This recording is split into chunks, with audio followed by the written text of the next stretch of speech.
Hey folks, Olly here. Bit cold on this February day. I'd like to put a quick video together for you to show you three of the most important chords in jazz. They'll give you a framework to help your jazz improvisation. I call them the big three, and they are the major 7, the 7th, and the minor 7 chord. So let's take a look at them. Okay, so here we are at the piano.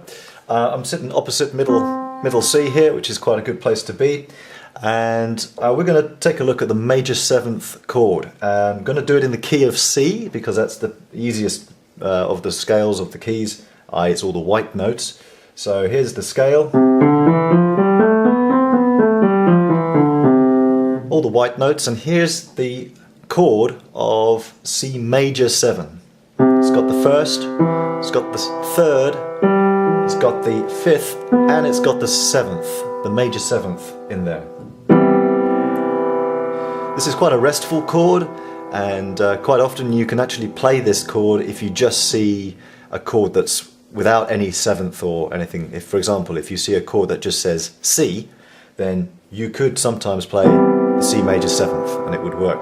Note that you don't have to put the 5th in there.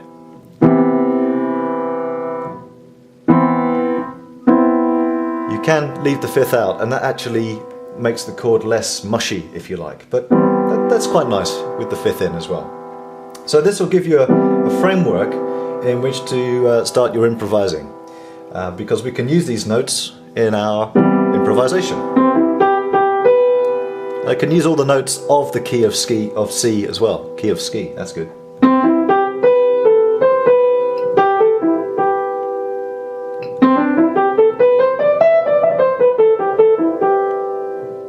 It's quite cool. Okay, now let's take a look at C7, the 7th chord. Now the 7th chord is pretty much the same, 1st, 3rd, 5th, but it's got a flattened 7th, and it feels like it wants to go somewhere. We can use different inversions of these chords. Inversions are just where you take the bottom note and you stick it up the top. Take the bottom note and stick it up the top. So this is C7. And this crops up everywhere, especially in the blues. Again, this forms a framework for your improvisation.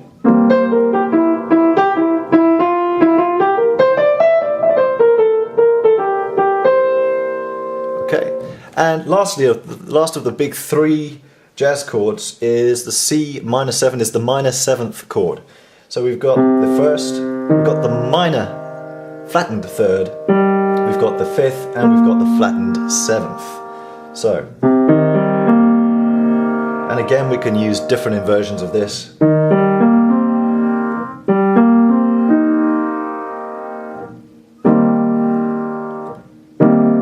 And again, you don't have to use the 5th if you don't want.